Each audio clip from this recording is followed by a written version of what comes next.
नमस्कार, मैं अशोक कुमार पांडे और स्वागत है आपका टीसीएच पर।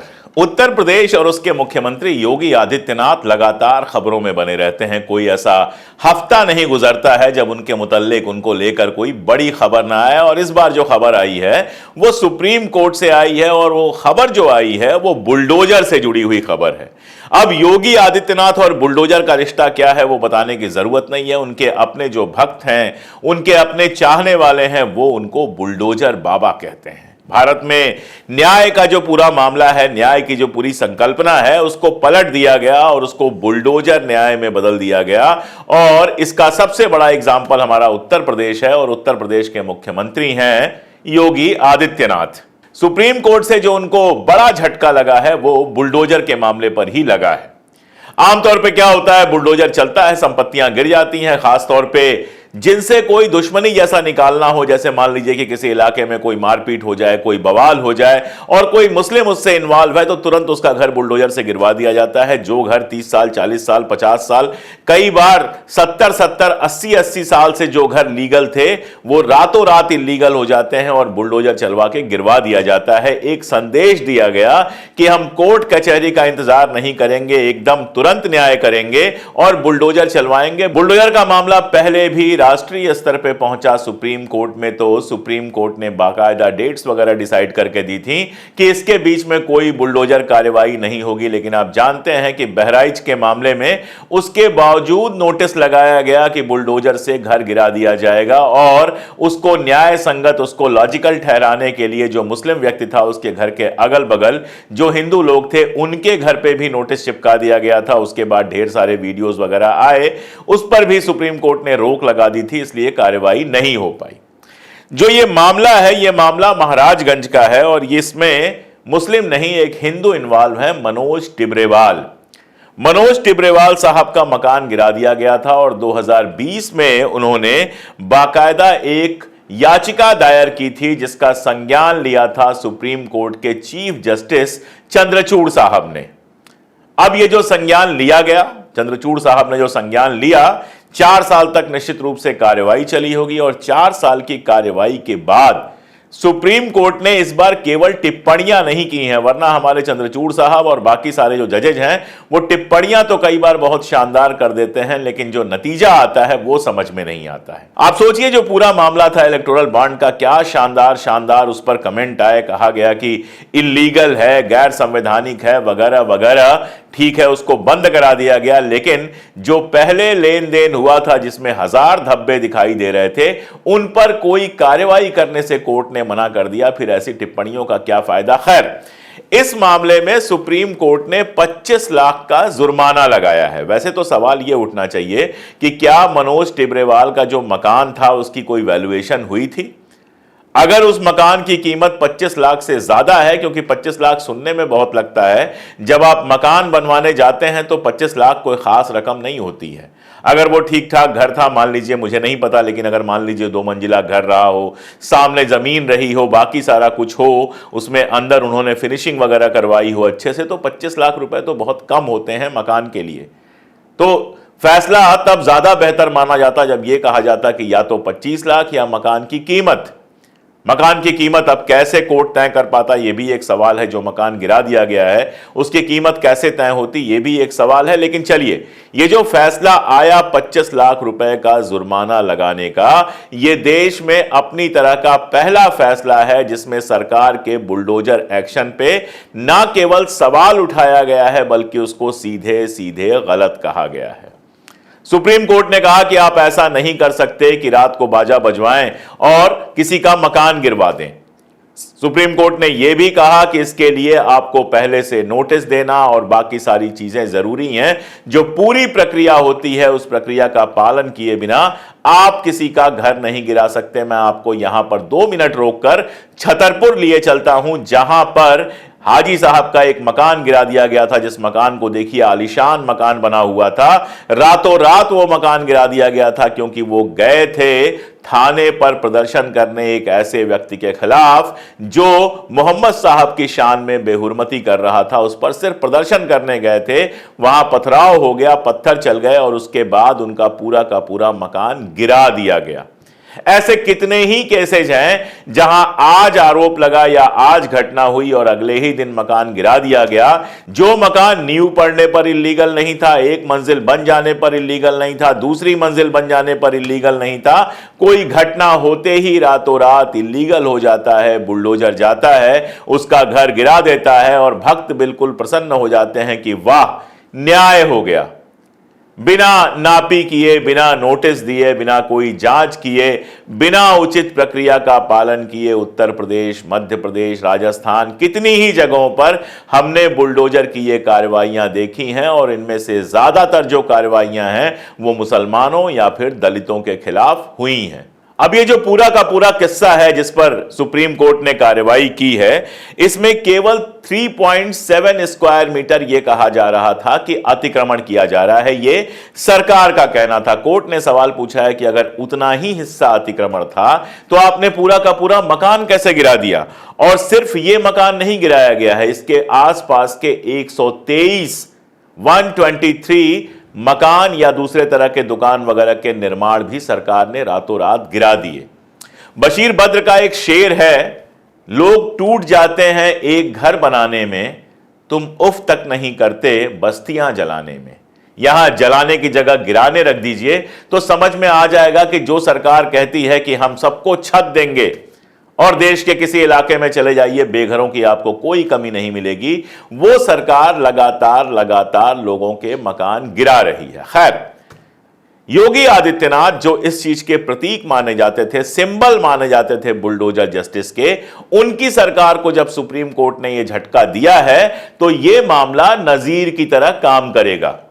यानी अब बहुत सारे लोग जिनका घर इस तरह से बिना पूरे लीगल प्रोसेस के, बिना कानूनी प्रक्रिया को पूरा किए हुए गिराया गया है, वो सारे लोग हाई कोर्ट में जाएंगे, सुप्रीम कोर्ट में जाएंगे और ये केस नजीर की तरह लगेगा कि जैसे इस केस में सुप्रीम कोर्ट ने 25 लाख का जुर्माना लगाने का फैसला किया, वैसे ही हमारे केसेज में भी सरकार के ऊपर जुर्माना लगाइए और हमें सरकार से आप वो पैसा दिलवाइए जो पैसा हमारे मकान के गिरने से हमको नुकसान हुआ है।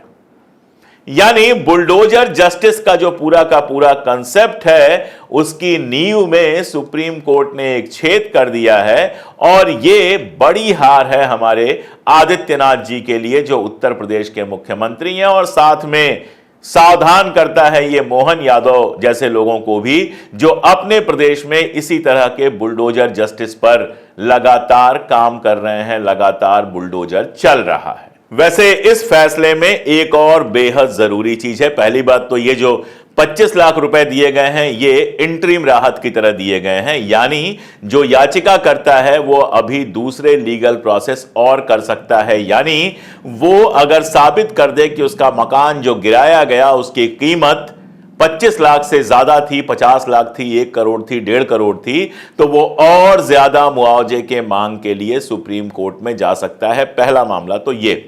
दूसरा उससे बड़ा मामला है कि उत्तर प्रदेश के मुख्य सचिव को यह कहा गया है कि इस कार्रवाई के लिए जो अधिकारी जिम्मेदार हैं उनकी जांच करके रिपोर्ट दिया जाए कि कौन कौन से अधिकारी जिम्मेदार हैं। इसका मानी यह होता है कि इस गलत कार्रवाई के लिए जो अधिकारी जिम्मेदार हैं उनके ऊपर भी गाज गिर सकती है। बुलडोजर को लेकर मैंने तमाम वीडियोस किए हैं। जब भी इस तरह की घटना बड़ी होती है मैं कोशिश करता हूं यहां से अपना जो एहतजाज है, अपना जो प्रतिरोध है उसको मैं दर्ज कराऊं। तो मैंने हमेशा यह डिमांड की है कि जो अधिकारी ये निर्णय लेते हैं, जमीन पर जिस अधिकारी के सिग्नेचर से बुलडोजर निकलता है और दलितों, मुसलमानों और आम आदमियों की संपत्तियों को जमींदोज करता है, उनके खिलाफ कार्रवाई बहुत जरूरी है। यकीन जानिए कि अगर 2 अधिकारियों के खिलाफ भी इस मामले में कार्रवाई हो गई या किसी मामले में कार्रवाई हो गई, अगर 2 अधिकारियों के ऊपर भी मान लीजिए यही कार्रवाई हो गई कि जो 25 लाख रुपए देना है आप दोनों मिलकर पे कीजिए, आपकी वजह से सरकार को यह नुकसान हुआ है, या फिर 6 महीने साल भर का सस्पेंशन हो गया, या उनकी जो सीआर होती है उसमें एडवर्स एंट्री हो गई, कोई भी, मैं ये नहीं कह रहा उनकी नौकरी ले लो, सबके बीवी बच्चे हैं, सबका घर है, सब पलना चाहिए। यहां बैठकर मैं किसी की नौकरी लेने की डिमांड नहीं करूंगा जब तक उसने कोई ऐसा काम नहीं किया है जिसकी इसके अलावा कोई और सजा नहीं हो सकती। लेकिन अगर किसी अधिकारी के ऊपर गाज गिरी, अगर 1, 2, 3 अधिकारियों को सजा मिली, तो यकीन जानिए कि अगली बार अगर इस तरह की घटना होती है और पॉलिटिकल बॉसेस, मंत्री, विधायक और सांसद फोन करके कहते हैं कि इनके यहां बुलडोजर चलवा दो, तो अधिकारी कहेगा भैया हम अपनी नौकरी खतरे में नहीं डालेंगे। ये बुलडोजर का जो मामला है या इस तरह का जो मामला है वो अपने आप खत्म हो जाएगा। क्योंकि योगी जी नहीं जाते हैं कहीं पे बुलडोजर चलाने, कोई एमपी भी नहीं जाता है, कोई मिनिस्टर भी नहीं जाता है, कोई एमएलए भी नहीं जाता है, कोई लोकल नेता भी नहीं जाता है। सरकारी पूरा ये सिस्टम है जिसमें कोई इंजीनियर या कोई ओवरसीयर या जो भी होगा वो आदेश पारित करता होगा, या नगर निगम का कोई अधिकारी होगा जो आदेश निकालता होगा, और उसी आदेश पर बुलडोजर जाकर घरों पर चलता है। अब जो अधिकारी आदेश निकालता है अगर उसके ऊपर गाज गिर जाए, उसके ऊपर कार्रवाई हो जाए, तो यकीन जानिए आप कि बुलडोजर चलना अपने आप बंद हो जाएगा। तो सुप्रीम कोर्ट का जो यह फैसला है, यह बहुत बड़ा क्वेश्चन मार्क है योगी आदित्यनाथ की वर्किंग पर, नंबर 1। दूसरा, केवल उत्तर प्रदेश में नहीं बल्कि सारे मुल्क में अलग अलग सूबों में जहां भी बुलडोजर चला है, जहां भी बुलडोजर से लोगों का नुकसान हुआ है, उन सारे केसेस में यह एक नजीर की तरह बनेगा। वो जब केसेस कोर्ट में जाएंगे, चूंकि माननीय सुप्रीम कोर्ट ने फैसला दिया है, उसमें भी चीफ जस्टिस ने फैसला दिया है, तो यह एक बहुत इंपॉर्टेंट नजीर बनेगा। ये लोग जब कोर्ट के अंदर जाएंगे तो यह फैसला दिखाया जाएगा, इस फैसले को कोट किया जाएगा और कहा जाएगा कि जैसे इस फैसले में मुआवजा दिया गया, अधिकारियों के खिलाफ जांच की मांग की गई और लीगल कार्रवाई की छूट दी गई, वैसे ही हमारे मुवक्किल को भी दी जाए और जज साहिबान को निर्णय लेने पड़ेंगे। तीसरी इंपॉर्टेंट बात यह है कि अधिकारियों की जांच हो या ना हो, लेकिन यह जो सुप्रीम कोर्ट का आदेश आ गया कि अधिकारियों की जांच करके रिपोर्ट दीजिए, यह अधिकारियों के मन में भी एक सिहरन, एक डर पैदा करेगा। अगली बार बुलडोजर वाले आदेश पर सिग्नेचर करने से पहले वो सोचेंगे कि आज नहीं तो कल और कल नहीं तो परसों सरकार बदलेगी, और अगर किसी कोर्ट से इस तरह का आदेश आ गया तो हमारी तो नौकरी भी जा सकती है और इसका भी असर पड़ेगा पूरे के पूरे बुलडोजर सिस्टम पर। इसीलिए मैं कह रहा हूं कि योगी जी को वैसे तो कई झटके लगे हैं। अभी आप जानते हैं मदरसा वाले मामले में, मदरसों को इन लोगों ने पूरा तमाशा बना के रखा है। मदरसे का मतलब होता है स्कूल। प्रेमचंद भी मदरसे में पढ़ते थे, राहुल सांकृत्यायन भी मदरसे में पढ़ते थे, लेकिन मदरसों को इन लोगों ने पूरा तमाशा बना के रखा है। एक तरफ सरस्वती शिशु मंदिर, उसके बाद संस्कृत पाठशाला, इस तरह की जगह जहां पर एक खास तरह की शिक्षा दी जाती है, उनको प्रमोट करने की बात हो रही है। दूसरी तरफ मदरसे जहां गरीब मुसलमान पढ़ते हैं, उनके बच्चे पढ़ते हैं, उनको बंद करने की बात हो रही है। और यूपी में जो मदरसा बोर्ड बना हुआ था उसको इल्लीगल घोषित कर दिया गया था, उसको भंग घोषित कर दिया गया था। सुप्रीम कोर्ट ने उस मामले में भी बड़ा झटका दिया है हमारे योगी आदित्यनाथ जी को और कहा है कि मदरसा बोर्ड जो है पूरी तरह से संविधान के आधार पर बना हुआ है, कॉन्स्टिट्यूशनल है, उसको आप खत्म नहीं कर सकते। तो यह भी झटका है। लेकिन बुलडोजर वाला झटका इसलिए बड़ा है क्योंकि बुलडोजर से तो उनका चुनाव प्रचार होता है। मतलब सोचिए आप कि दुनिया में कोई ऐसा मुल्क हो जहां चुनाव प्रचार में बुलडोजर लेके लोग निकलें यह बताने के लिए कि हम अपने दुश्मनों का घर जो है वो बुलडोजर से गिरा देते हैं। बुलडोजर का जो दूसरा प्रयोग मुझे दिखाई देता है वो इजराइल में दिखाई देता है।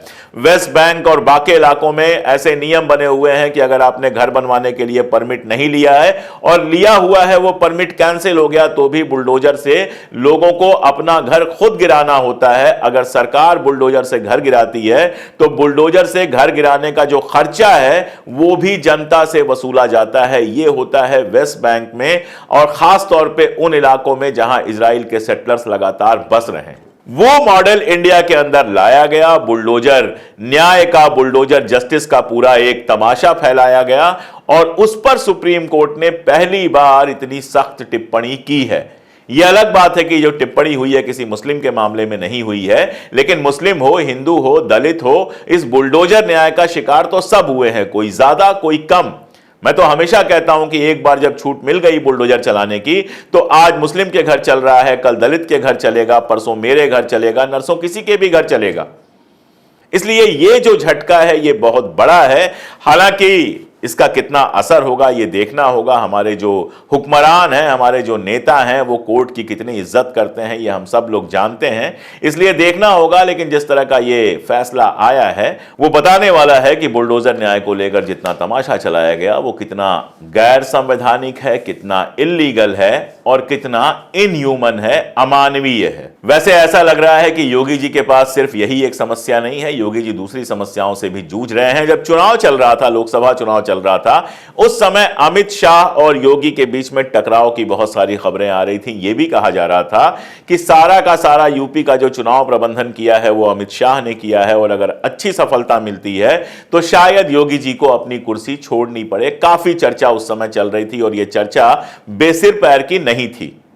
अब उस चुनाव में तो भारतीय जनता पार्टी का प्रदर्शन खराब रहा, वो दूसरे नंबर पर चली गई। समाजवादी पार्टी ने उससे ज्यादा सीटें जीती। बहुत सारी धार्मिक जगहों जिनमें अयोध्या बहुत इंपॉर्टेंट है वहां की सीट हार गई भाजपा, तो योगी जी की कुर्सी बनी रही। लेकिन अभी जो योगी आदित्यनाथ के मंत्रिमंडल ने फैसला लिया है कि डीजीपी की नियुक्ति हम खुद करेंगे, जबकि केंद्र में उन्हीं की सरकार है, केंद्र में भाजपा की ही सरकार है। अमित शाह करते डीजीपी की नियुक्ति क्योंकि वो गृह मंत्री हैं, उनसे यह अधिकार छीनकर योगी ने अगर अपने हाथ में लिया है तो इसका एक और मतलब है कि योगी और अमित शाह के बीच सब ठीक ठाक नहीं चल रहा। अभी यूपी में उपचुनाव है, उनको एक हफ्ते टलवाने में सफल रहे हैं ये लोग। अब उन उपचुनावों के नतीजे के बाद समझ में आएगा कि अगली विधानसभा के लिए जब चुनाव होंगे तो वो योगी जी के नेतृत्व में लड़े जाएंगे या उसके पहले अमित शाह कोई खेल करेंगे। तो पॉलिटिकल प्रॉब्लम्स भी चल रही हैं और इधर सुप्रीम कोर्ट ने जो झटका दिया है वो एक बड़ा झटका है। मैं उसका वेलकम करता हूं, माननीय सुप्रीम कोर्ट के इस निर्णय का मैं पूरा स्वागत करता हूं और देश भर में जहां जहां बुलडोजर चला है सबकी जांच करनी चाहिए और जितने मामले अवैध बुलडोजर के पाए जाएं, जितने मामलों में यह पाया जाए कि बिना कानूनी प्रक्रिया को पूरा किए लोगों के मकान गिराए गए हैं, वहां इसी तरह मुआवजा देना चाहिए और साथ में उसके लिए जो अधिकारी जिम्मेदार हैं उनको भी सजा मिलनी चाहिए। आज के लिए इतना ही, बहुत शुक्रिया।